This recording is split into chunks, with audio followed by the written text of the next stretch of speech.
comenzar a hablar de otra cuestión que ya la presentamos de alguna manera. Recibimos a nuestro invitado. Vamos a recibir a Sergio Doval, director de Taquión Consultora. Bienvenido, gracias por estar aquí. Mucho tiempo de hablar de cosas que tienen que ver con trabajos tuyos y hoy te tenemos aquí. Muchas gracias por la invitación. Vamos a hablar nada más y nada menos que de credibilidad.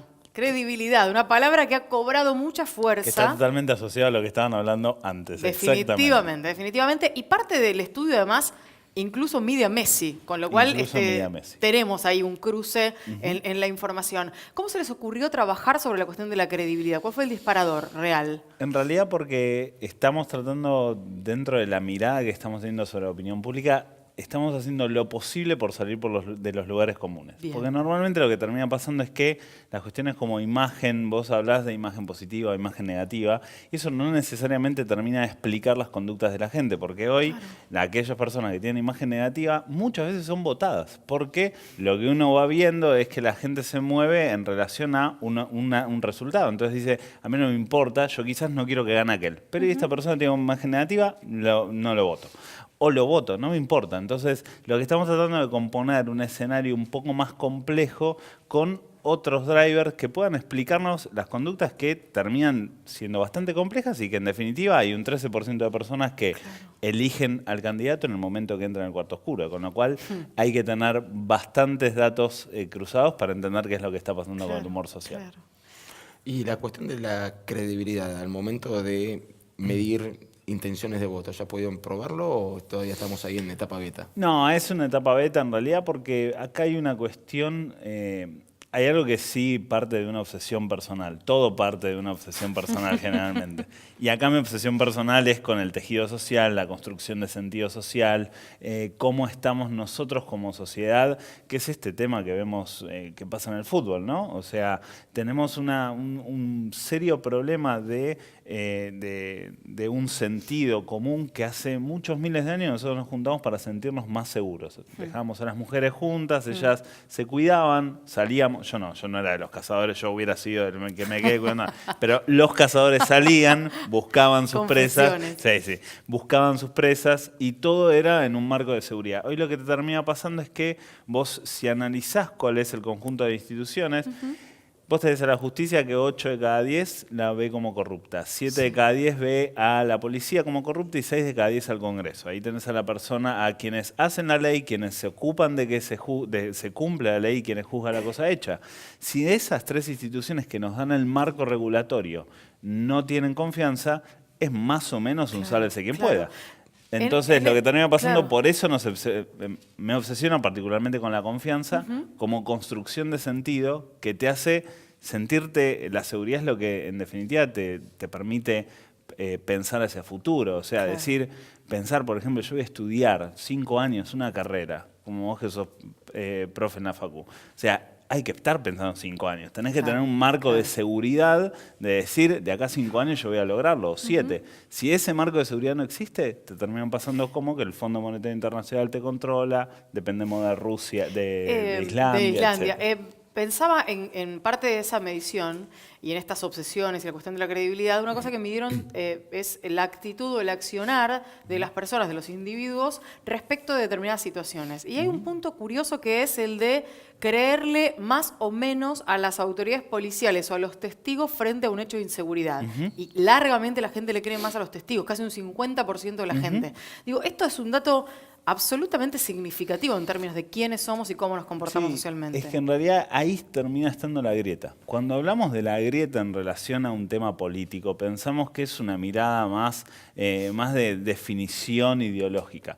El problema de la grieta es que no hay nadie que solucione las miradas contrapuestas. No hay nadie que esté en el medio que tenga la autoridad suficiente, validada por los dos, para decir el que tiene la razón es tal. Porque cuando vos agarras y decís el caso de corrupción lo que te termina pasando es que la justicia actúe y empieza a meter preso a cualquiera que pasa por ahí. Entonces lo que termina pasando es que te dicen los que defienden, por así decirlo, al lado atacado, dicen, bueno, pero mira, la justicia, esto es un mamarracho, no puede ser. Entonces no hay ningún elemento donde nosotros encontremos un páramo de solución o de puesta en común donde digamos, bueno, la verdad termina siendo esta, dejemos las cuestiones de lado, y acá es donde la grieta esa termina focalizándose en yo digo lo que quiero, vos decís lo que quiero, lo que quieras, nadie nos pone en común, no hay un puente, ¿no? Recuerdo un querido profesor hace muchísimos años decía que la justicia es justa cuando te da la razón. Claro. Por lo cual nunca hay forma No de hay que las dos partes nada. salgan Formas a contentas. todos. Exactamente. ¿Cómo se aplica esto a política? Oh. A ver, creo que hay un momento, en la política está en un momento que hay que saber diferenciar muy bien los políticos de la política, primero. Yo he escuchado a algunos colegas, opiniones muy válidas, pero que hablan de que hay un momento, un sentimiento de antipolítica. Yo no creo que sea así. De hecho, para mí la máxima expresión de que eso no es así fue hace 2 semanas la expresión en las calles de 2 grupos pidiendo uno pro vida, otro pro aborto. Me pareció algo muy sensato, muy bien marcado, y de hecho un político me dijo, mirá, bajé, una persona que es de derechos humanos, que está muy bien vista, bajé en la calle y la gente siempre me piden fotos, etcétera, y me miraban como diciendo, ¿qué haces acá? Claro. Este no es tu lugar. Claro. Lo cual fue muy fuerte para ellos. Yo dije, mirá, el problema es que es cierto, ustedes no tienen lugar, son una especie de aeropuerto, que nadie quiere estar cerca. Entonces, yo creo que los políticos tienen que entender que la gente necesita otro tipo de política. Ahora, eso está mucho más asociado a el diálogo que el gobierno dijo que iba a promover, la construcción entre lo que se hace y lo que se dice, que tiene que ser mucho más cerquita, y creo que en definitiva tiene que haber un recambio, pero ahí sí no me animo a decir de dónde viene, porque cuando vos ves el escenario, nadie está capitalizando el mal momento del gobierno. Y de hecho en la encuesta esta preguntamos, cuando el gobierno dice que está trabajando para el mejor futuro de todos los argentinos, ¿sí le crees? El 33% te dice que sí. Ahora que le decís, cuando la oposición dice lo mismo, ¿le crees? El 21% te dice que sí, ni siquiera la base kirchnerista. Claro, menos Entonces, todavía. menos todavía. Entonces, hay un problema de descreimiento que creo que la política, diferenciándolo de los políticos, tiene Sí. respuesta. Los políticos, algunos están tratando de entenderlo, pero creo que falta un largo recorrido. Pero además en esa falta de capitalización tampoco están las figuras extrapolíticas, porque también midieron, por ejemplo, a Marcelo Tinelli, digo, como un posible candidato a futuro. Lo que pasa es que ya después de las tuvo reuniones y él demás. ya jugó, empezó a jugar en política, ya tuvo la mancha venenosa. O sea, Claro. ya lo picaron. Pero digo, ya está. está Tiene un 23%. parado en un lugar sí, tremendo, muy difícil, muy digamos, difícil. un lugar en el que Hay yo no me animaría a ser candidata si pero fuera Tinelli. es que la verdad es que hoy una persona pública como ustedes, que tiene algún reconocimiento que puede ser llevado a una elección, tomar el paso de volverse político es una decisión, pero muy, muy difícil. Yo no se lo deseo a nadie. Creo que ese es el gran problema, que yo lo veo con gente que ha tomado esas decisiones y que vos decís, quizás las conoces y decís, tiene una voluntad real de aportar, tiene una voluntad real de cambio, pero te estás metiendo en algo que ya inmediatamente te pusieron una marquita. Claro. Y es muy difícil. Hay una encuesta que hicimos hace un tiempito donde le decíamos, y ahí sí entran ustedes, y creo que esta cuestión que estaban mencionando hoy, que me pareció de la editorial muy loable, la verdad, que cuando le preguntamos a quién le cree más, si a los políticos, periodistas, empresarios, autoridades religiosas, jueces, etcétera, el que ganó fue a ninguno, A ninguno. 6 de cada 10. Sí. Entonces, tenemos un serio problema de construcción de sentido, ¿no? Bueno, también para defender un poco la profesión, uno consume Estábamos generalmente mejor que cuando otros iguales. cuando consumís editoriales, consumís a un editorialista con el que te sentís identificado. Totalmente. Al resto no le crees. Claro. No, totalmente. De todas maneras, fíjate lo que pasa también, los políticos, nadie supera el 50%, nadie, de imagen positiva. María Eugenia Vidal lo superaba, hoy está ahí, Ahí, al límite. lo cual te pone...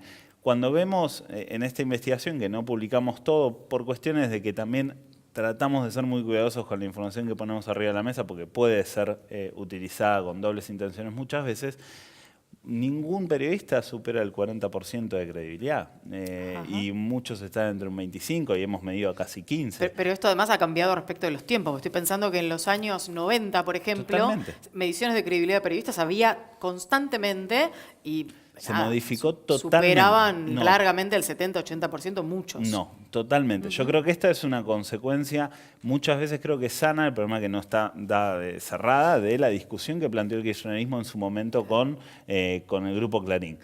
Después las razones, las formas, todo eso lo sacamos arriba de la mesa, es otra historia y creo que hay que tenerlo en cuenta, pero poner en evidencia que hay miradas distintas de ver la realidad está bueno en tanto y en cuanto, porque antes estaban mencionando respecto a Inglaterra, ¿no? Sí. El tema de lo que es la mirada más amarillista. Sí. Pero está muy claro ¿Qué que es? esos son amarillistas. Periodismo o sea, amarillo, es claro. periodismo amarillo y no Claro. tiene ningún problema y está ese lugar. El problema es cuando acá tenés 3 o 4 multimedios muy grandes que tratan de vender la cuestión independiente. Entonces, o sos independiente o sos amarillo y te empezás a decir que la mujer de Messi vio el video de Agüero y está mal y llora por... Y llega un momento que decís, yo no puedo creer que todo esto me lo estén diciendo. Claro. Entonces, Que eso sea noticia. Claro. que eso sea noticia, que eso sea noticiable. La verdad que eso, y eso la gente se termina dando cuenta.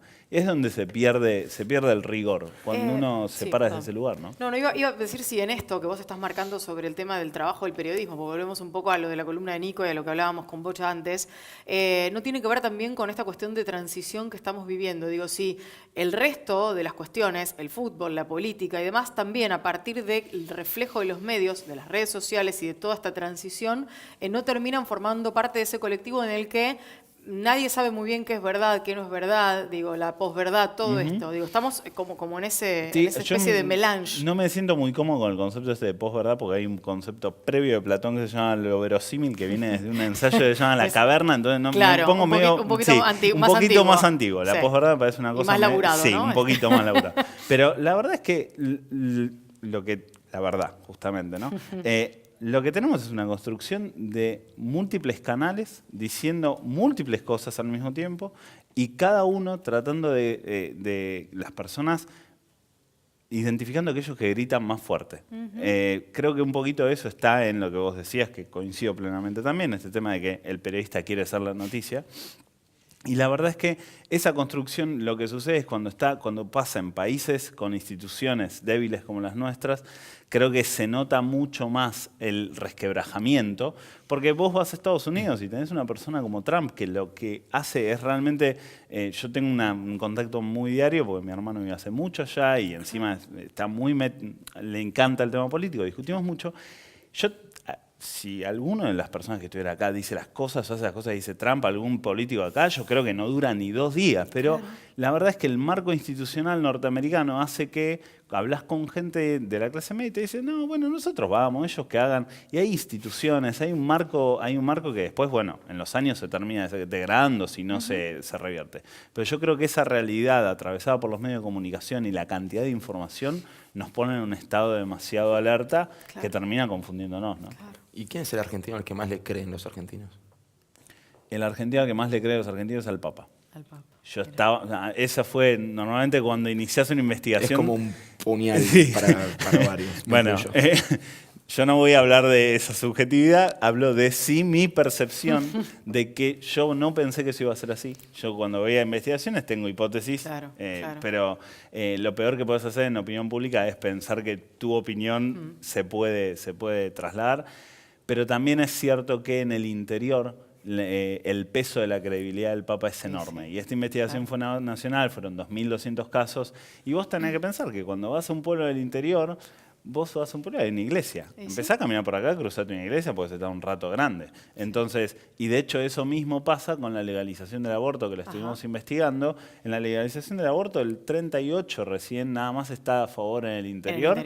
Y en AMBA es 56%. ¿no? Bueno, pensaba ahora que decían ustedes esto y que vos mencionabas lo del Papa como la figura argentina con mayor credibilidad.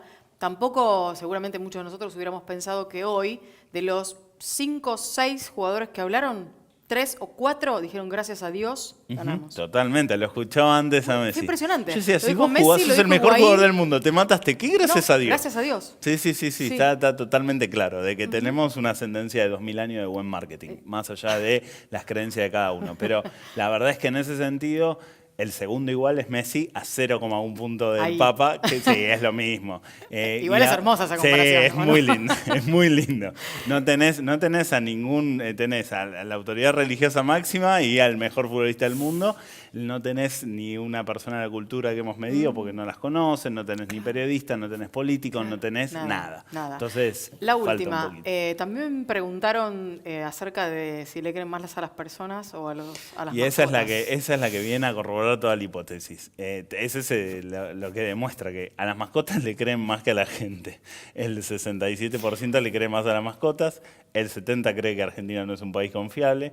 Y quizás lo que más demuestra este tema de lo que hablamos, de lo que le decía la gente, los periodistas, es que, y eso sí me llamó mucho la atención, que lo reconozcan, porque cuando vos hablas cuando haces investigaciones, generalmente le preguntás lo que haría y lo que piensa que hacen los demás. Sí. Por ejemplo, le decís, vos si pasás un semáforo en rojo, ¿qué me harías?